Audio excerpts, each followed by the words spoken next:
कौन करूचंती बो आउ अंश देख जापानी कोड़ा जापानी एटा जापानी को ए बाबा रे बाबा कोला छाड़ पकेला गड़ियार पड़िला धइला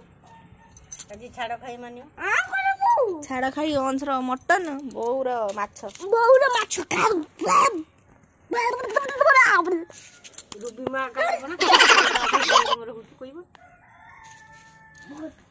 ता मटन टा नदन हबो ताकू ना ना आ कहीं के कोन आइरन कहीं होछु मटन की आनतिले छ बोते झियो आनती पड़ेला बहुत आनतिला ना वो झियो जानी पड़े देई से देखि नहीं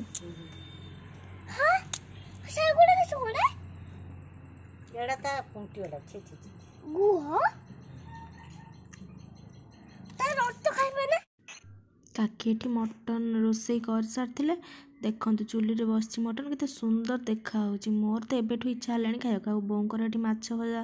भजा हो बोली रखा जाइतिला देखंतु मटन हे सारला आसिक गाधे के अंश बसिगला खाइबा कहीं हमर मटन फास्ट अंश पाकर ही आरंभ होइताय खाइबा तापर एठी बोंको पई गोटे बैगण आ गोटे टमाटो पोड़ देले केना सी पखाळ आ माछ भजा खाइबे छाड़ खाई तो काली पळे जाइतिला किंतु काली शनिवार पई हम घरे छाड़ खाई मनई पार नथिले आजि माछ आ माछ सांग मटन खाई के छाड़ खाई मनैबा माछ अधा माछ फ्रिज रे रखि देले कहीं बो एकुटिया माछ खाइबे एते गुड़ा माछ से खाई ही पारिबेनी सेतमै बोंको पई 4 पीस माछ भजा हो जाइतिला माछ भजा हमर एठी रेडी हेतला तापर बोंको पई एठी पखाळ भी बाटी देथिले कना बो पखाळ संगे माछ भजा खाइबे ताको पखाळ संगे माछ भजा खाइबे भल लागे तापर एठी माछ टिके मसला देके कर देथिले मसला माछ मसला भजा देकी बोंकर भी हे गेला सेटा तापर समस्त पई खाइबा नै की रखि देथिले मु भी खाइबा को बस